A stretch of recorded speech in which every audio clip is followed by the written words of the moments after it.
Not very many people have heard about Baron Frederick William Gard Augustin von Steuben, more commonly referred to as Baron Steuben or just Steuben. Steuben was a volunteer that came to the American Army's aid during the Revolutionary War. And when he got to Valley Forge, he immediately set about changing things, and these changes ended up turning Washington's ragtag militia of farmers into a well-run army.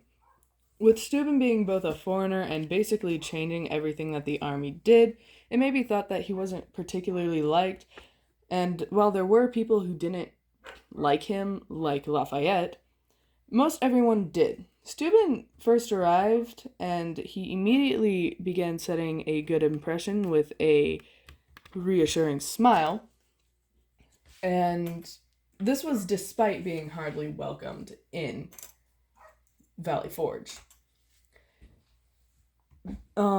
His first day of implementing changes did not start off well, to say the least.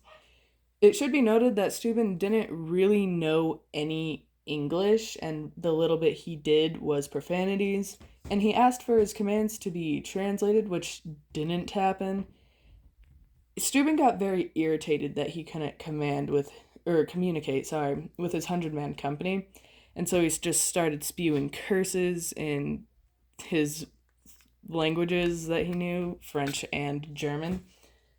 And he just carried on spewing these curses, and his face would get redder and redder, and eventually Captain Benjamin Walker stepped forward and spoke to him in French, and this caused Walker to become Steuben's lifelong translator.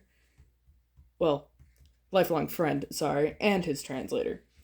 Now that Steuben was able to properly communicate with his men, he started teaching what would be called the mission essentials, which were reloading, advancing from columns to lines, and using a bayonet.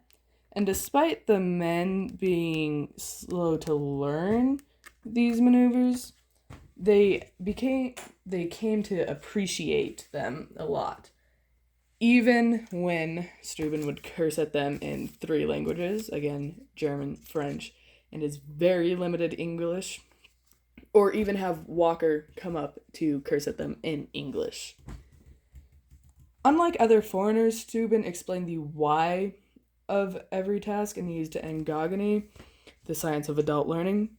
By using angogony, Steuben was able to be better liked by the men and got more out of them than the other officers. And Steuben had managed to instill pride, professionalism, cohesiveness, and a commitment to excellence. And with the increase of these, the desertion rate had quickly dropped. And there were several reasons that he was liked. For military reasons, these were like his natural talents as a trainer, his commitment, and his sympathy for the common soldier. But Steuben was also passionate about efficiency. He was kind. He was very hardworking, which was evident since he worked 12-hour days. And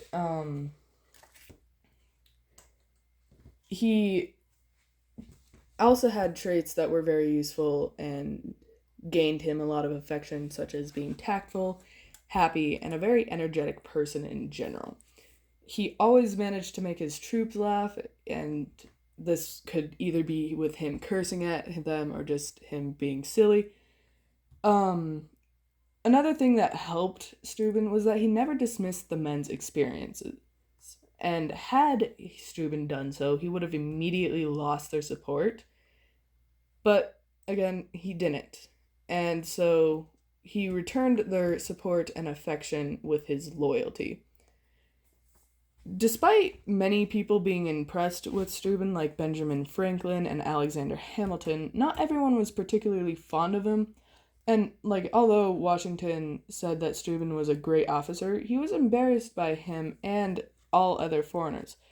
In a letter to Governor Morris, Washington mentioned the fact that Steuben was a good officer and his leaving would cause a lot of discontent, But Washington really wished that there was no foreigners in the army, especially in the ranks of officer and higher. The only exception to this was Lafayette. On the topic of Lafayette, Steuben and Lafayette's relationship was not on the best of terms. Steuben served under Lafayette, but he wasn't as good of a fighting general as he was a drill master. But it's relatively safe to say that in general people liked him, but more specifically the enlisted men liked Steuben. It's even been said that there's no foreign officer that was liked as much as he was, which includes Lafayette, who could pay for the men's own equipment out of his own pocket. It's also quoted that Steuben was the only general that could swear at the men while laughing with them, which only added to the men's feelings. And here's just like the whole book in one great big piece.